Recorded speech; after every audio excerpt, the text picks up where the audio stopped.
Welcome to our first episode of the Work Wave. Thank you for joining us. My name is Laurie Parfitt, And I'm Nancy Fox. and we are your hosts today. So we are excited to start this new series with all of you, and it really has a dual purpose. So our goal here is really to support fractional leaders in the space while also educating business owners on the benefits of fractional leadership. Nancy, would you like to introduce yourself? I would. First of all, I'm so excited to be here with you, Laurie. I'm glad that we're teaming up on this project. We know that there are a lot of podcasts out there, but our intention is to really make this a unique series so that people really gain a lot of information and education, and have some fun with the new work wave. So, my name is Nancy Fox, and I'm the CEO and founder of Fractional Connections, which is a business advisory firm that is dedicated to helping fractional executives launch, grow, and scale their businesses. And I'm also the founder of Fractional Connections Community, which is an entire association of fractional leaders, and it's dedicated to helping them succeed in growing their businesses. Wonderful. Thank you, Nancy. And my name is Laurie Parfitt, LKP Impact Consulting, and I am your fractional CMO in the CPG and cannabis space. My business provides brands, operators, technology, and ancillary services providers with all the benefits of a CMO without the price tag and the commitment. We build your strategy, we source your vendors, we'll build your team, and provide all of those services to you at a scale that really meets your needs. So cool. So cool. So, Laurie, I want to start today. I have a bunch of questions for you. And first of all, I just want, as background, I was a fractional chief business development officer myself at one point a few years ago. And I didn't even know that we didn't have that term back then, right? We didn't have the word Yeah. fractionals are still a relatively new kind of terminology. So my first question to you, Laurie, is how did you leap into fractional leadership? How did that happen for you? So, that's a great question, Nancy. I had been a W-2 employee my entire career, almost 20 years. And, I had been brought up to believe that that was your solid, stable job. And when I entered the cannabis space back in 2019, I thought I had finally found my place in the world. I had found my spot where I really fit in. And then we had the capital markets crisis and we had COVID. And I didn't know what I was going to end up doing with my life. And I fell into consulting and really loved the fact that I had a seat at the table. I had always had a perception that consulting was either a means to an end, a means to getting a job, like a temp to hire, or it was, something you sort of did until you found something else. And it was the first time where I was like, you know what? I don't want to work for this company full time. I love the fact that I can come in and do great work and be part of the leadership team, but not have the hold of being an employee. Yeah. And so I actually started my consulting practice as commercial strategy and execution. And I had gotten some advice that I needed to be bigger than just my normal functional area, which is marketing. And what I found really quickly was people didn't really understand commercial strategy and execution. It was kind of like, what is that? What does that really mean? Everybody has a different version of what strategy is. And so as I was looking around at other consultants, I started to see a lot of fractional CFOs. Mm. So chief financial officers who were going into companies and acting on a fractional basis. And I was like, you know what? That's what I am. I'm a fractional chief marketing officer. And the second I reframed my business and reframed my mindset to being a fractional chief marketing officer, my business took off. Hmm. And people really understood what that meant. So that really rings a bell with me, and it's like I tell clients all the time, narrow and deeper is actually going to be more effective for you and for your clients, because you're very clear with them about what you have that's specific for them. So how did you decide? I know you mentioned that you were in the cannabis space as in a previous job. Is that the first time that you were exposed to the cannabis industry, or had you been in that industry for a while? No, I mean, I had spent most of my career, I started it out in financial services and then moved into consumer packaged goods. And I was in consumer packaged goods most of my career.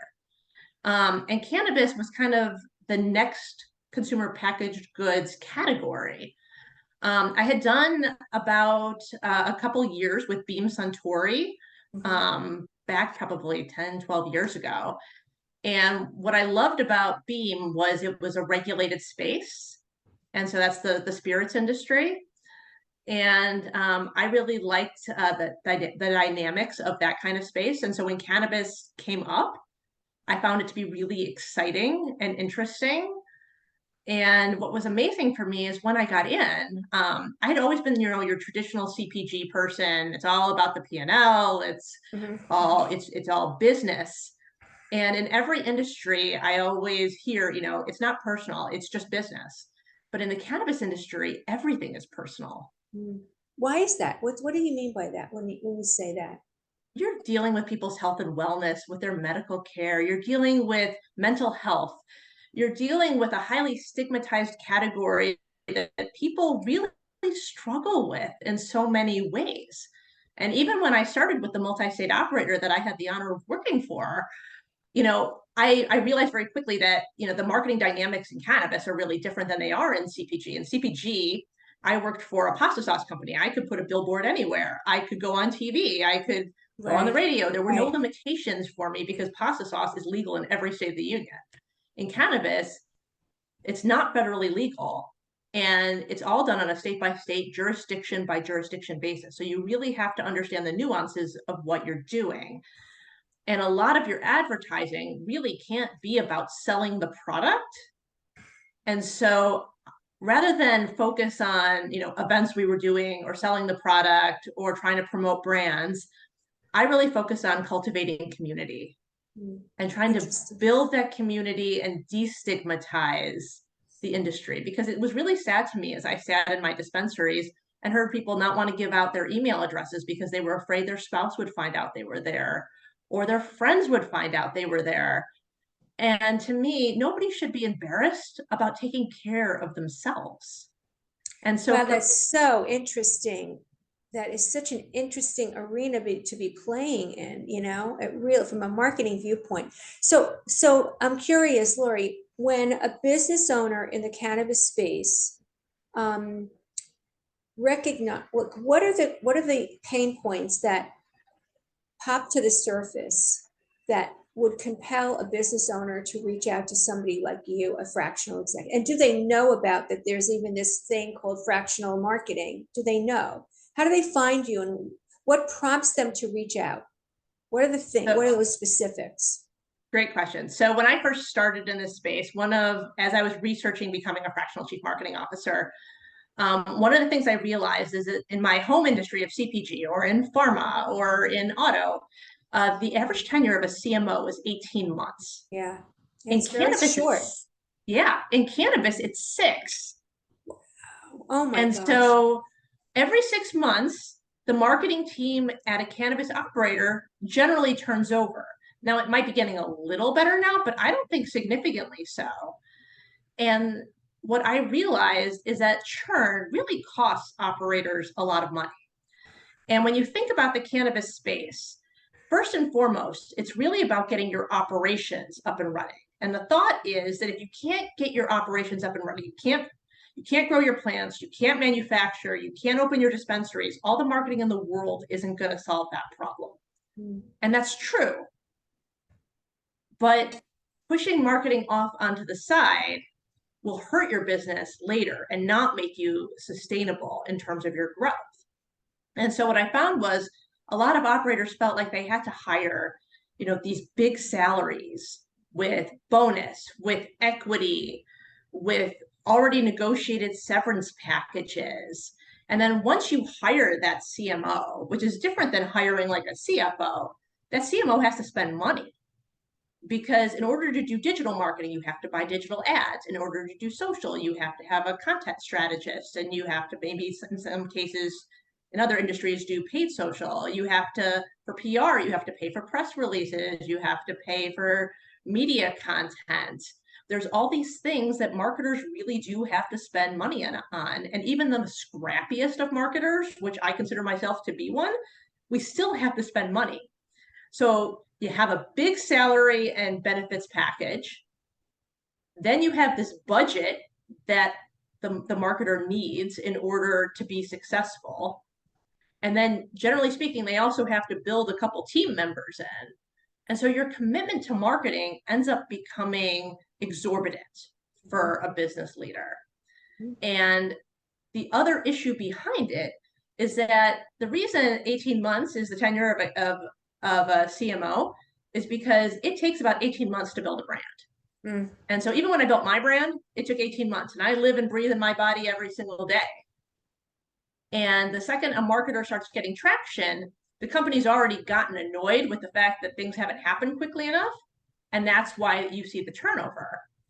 And in the cannabis space, you can't afford that. That's a huge misstep.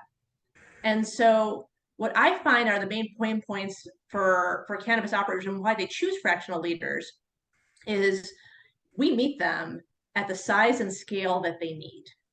We are everything you need in a CMO and marketing team without the commitment, without the overhead cost. In fact, when I think about, building up a scope of work, my whole group costs less than one person on a marketing team. That's huge. Just that one statement, let's underscore that. And every business owner that is, whether they are in CPG or cannabis, that is like a crazy good opportunity. And that, I don't think a lot of entrepreneurs know about that. Some do, but it's not enough. That's really amazing. That is incredible. Thank you. And I think it resonates really well within the cannabis space because so many times, and we're in a time of contraction right now. So we're dealing with, high inflation, raising interest rates, contraction in the capital markets. And especially, you see it in CPG for sure, and it does affect CPG, but in cannabis, it affects it even more so because the pool of investors that you have in cannabis is so much smaller than you have in any other industry. And the access to banking is so much more limited. So when things contract, they contract more in that industry. Yeah, you feel it's like exacerbated in your industry. That's true. Exactly. But on the other hand, I will bet that focusing on one area that is really marketing hungry. I mean, they can't really, I mean, every industry really, but particularly in cannabis, like with all of the stigma and the marketing really plays a huge role in the success or the lack of it. So I think it's very smart that you had a target, such a tight target. I always really favor that, and I recommend that to people. But a lot of fractionals will push back on that, and they feel comfy being a generalist. But I think it's much harder to get traction, as you say. I would agree with you. And as I said, I had someone who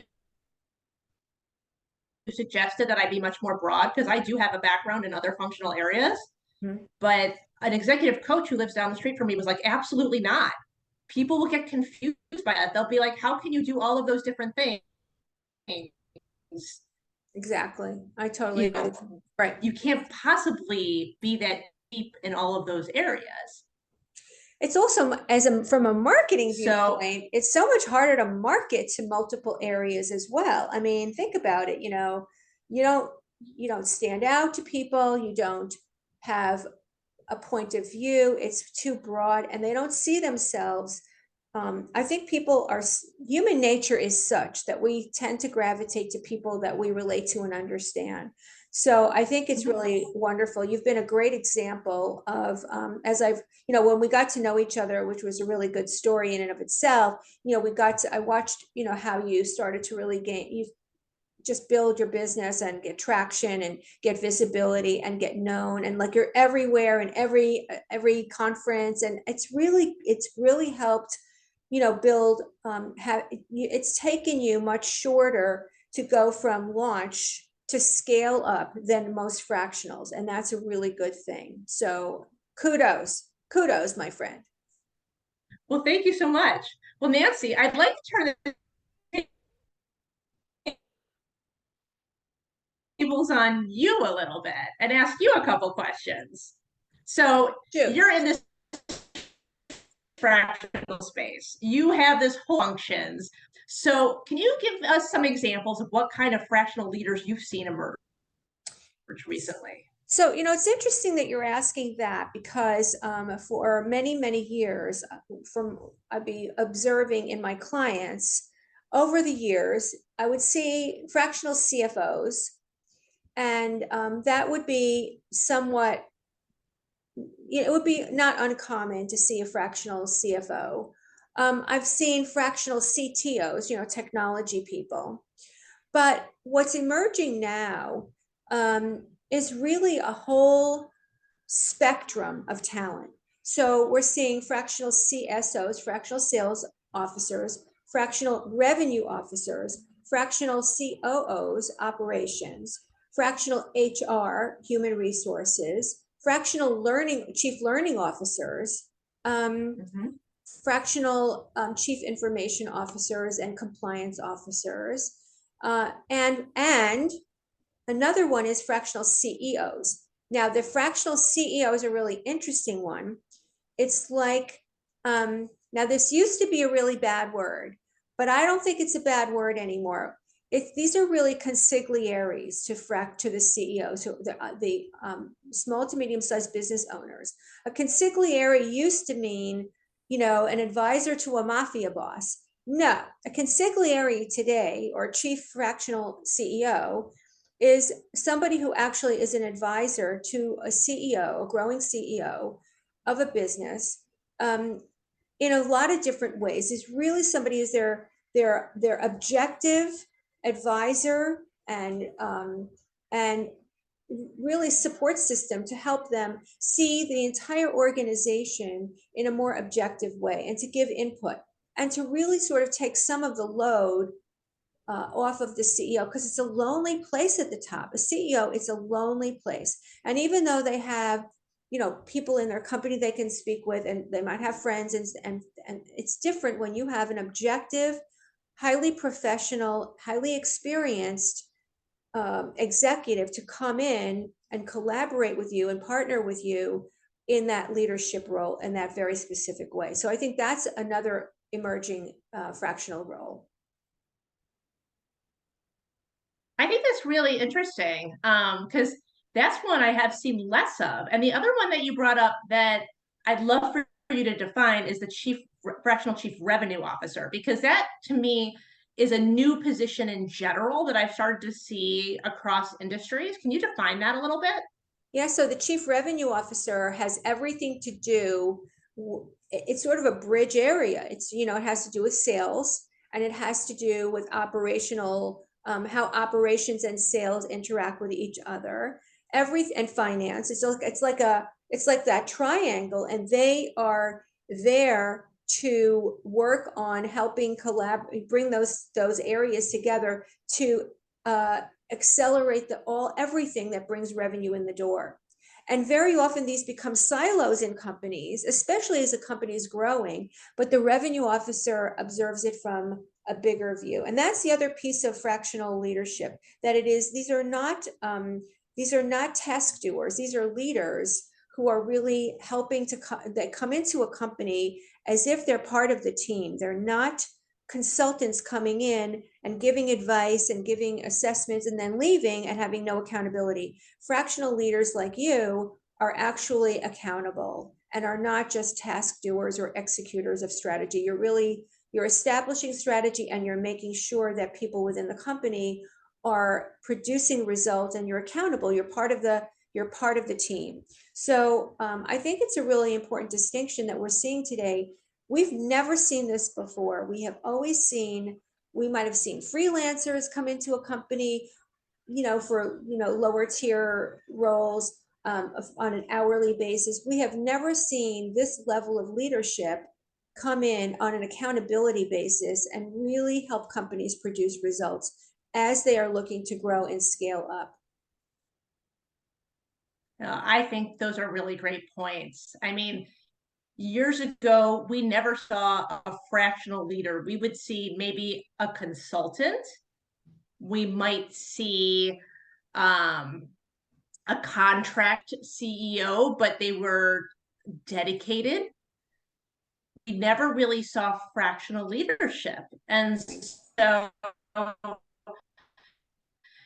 it's something that we have started to see pop up. And I would say, we pop up in certain company sizes.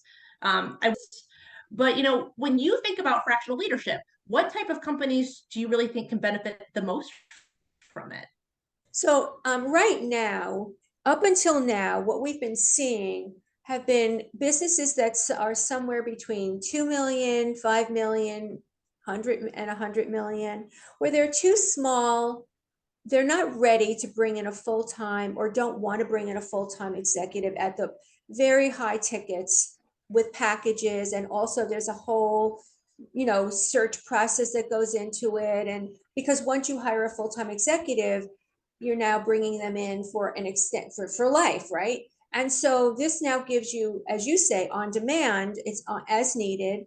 You can arrange it for a fractional for a certain amount of time, for a certain project, for a certain, let's say you wanted to start a new division, depending on what's going on. So you now have flexibility. The companies that are really finding this to be most desirable are ones that are at scale up stage, and they can't scale. They're too small to hire a full-time person, and they're too big to just stay stagnant. They're ready to go to the next level, but they need the talent, they need the expertise, but they can't afford to bring in that level of a multi six-figure employee with all the benefits and packages and all that stuff. So I think that's really the sweet spot. However, with the economy being so flexible, it's unusual. We don't know what's going to happen, right? We hear all these stories about recession and all that, but I think bigger companies who are laying people off are going to start employing fractional leadership for a certain amount of time too, and until they feel more confident that the economy is swinging back in their favor. So I think I think the title, and I have to really give you credit, what you were saying is the work wave is really what we should call our podcast. I think we are in exactly that, a work wave of unprecedented proportions and characteristics. So I think our conversations are really going to open the doors to some new ideas and new strategies, both from the fractional side and from the entrepreneur side. I couldn't agree with you more. And, we have seen massive changing dynamics in the workplace. We saw quiet quitters. We saw people who demanded more flexibility from their companies, wanted more hybrid roles. We've seen companies have to start to adapt, and those who haven't adapted have had issues retaining talent. We saw during COVID, unemployment jumped to, in my state, over 10%. Wow, amazing. And we saw a lot of people not want to go back to full-time employment when companies started hiring again. That's right. Would you ever go back to full-time employment? I mean, you love being independent, right? I do. And you know what? I did get pulled back in at one point. I had a client who wanted me to go full-time. And, I'd say this was less about them than it was about me, is I realized very quickly that isn't who I am anymore. That's exactly right. And being a fractional gives me everything I need without the politics and issues that I don't want to have. Right. And Right. it also allows me to work with lots of different companies and pull best practices and work on really interesting things that I feel are impactful. And and so the other side of it is, we always heard W-2 employment is your stable job, but it's not. Not anymore. It People hasn't are been getting for a hired long time. It really fired has. all of the time in the past few weeks. Right. My father stayed 30 years with the same company. That doesn't really happen that much anymore. It does for certain people, but that was the norm then. It is not the norm now. And And there, so that's taking right. back your own future and taking control of your own career and saying, I'm going to manage that process is really empowering. So we've really come probably to the end of the time for today, but I want to ask you because I think we should really share with people what we envision for this series and what we think we'll be going forward with because we have a lot of different topics that we've been kicking around. So I want to ask you, Laurie, like what do you see as the future of the work wave in our conversations? What do share with the people who are listening, watching, what you envision our conversations to be about and what we're going to be talking about so that they know what they should be tuning in to listening for. So I think that's a fantastic question. And what I really think we need to focus on is, educating about fractional leadership and the different kinds of fractional leadership. So Nancy, you brought up so many different kinds of roles: the fractional CEO, the fractional CRO, the fractional CMO, CSO. There we are now starting to see all of those functions emerge, and we're seeing them emerge sometimes generally or in certain niche areas. So like I am a little bit more niche, but I have other fractional chief marketing officers who will work in any industry. Mhm. And I think we need to really focus on what type of fractional leadership is out there. What are the different kinds of options that companies have in terms of fractional leadership? And then I also think we need to be talking to the companies to hear about what are their pain points. Absolutely. What are the things that they really need to focus on? And how can a fractional leader position themselves and be there to help them overcome some of those pain points?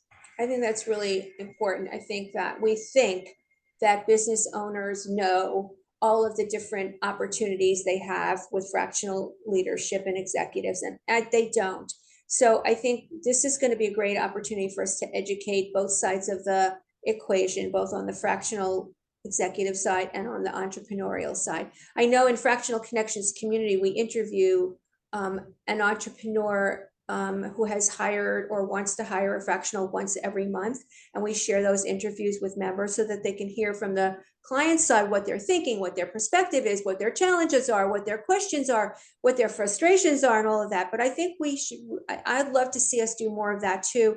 And I think we're going to dive into a lot of very introspective questions because fractional leadership is not for everybody. I mean, as much as it's a great the opportunities are so great. There's some skills to learn. I mean, business development and selling and marketing. I mean, we all have to learn them Yeah. because no one's going to put food on the table without. I mean, no one's going to be dumping opportunities at us like willy nilly. We've got to do some of the work ourselves. So I'm really excited about having future conversations with you. Just to say, I'm so excited that we were introduced because you're in Chicago, I'm in Los Angeles. We never would have met, and and then just really glad that you suggested that we pull this thing together. And if the people who are listening have questions or topics they want us to talk about, we're really open, and we'll be sharing about this through on LinkedIn and other sites. So parting thoughts, Laurie? I want to thank all of our listeners for being here and hearing what we have to say. I think it's so super important that we start educating everybody about fractional leadership. Nancy, you made some amazing points. And the truth is fractional leaders are entrepreneurs and business owners too. And so this is business owners helping business owners. That's exactly right. And I am excited about all of the topics that we can speak about on this podcast. So, Nancy, I want to thank you for partnering with me on this.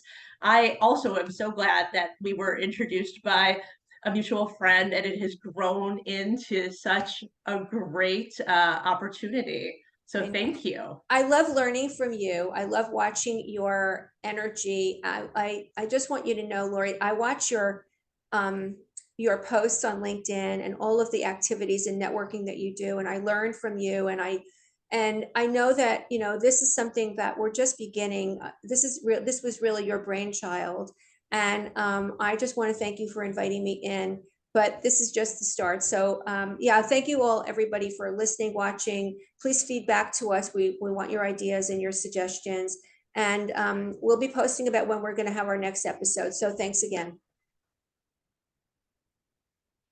Thank you. See you next time. Bye.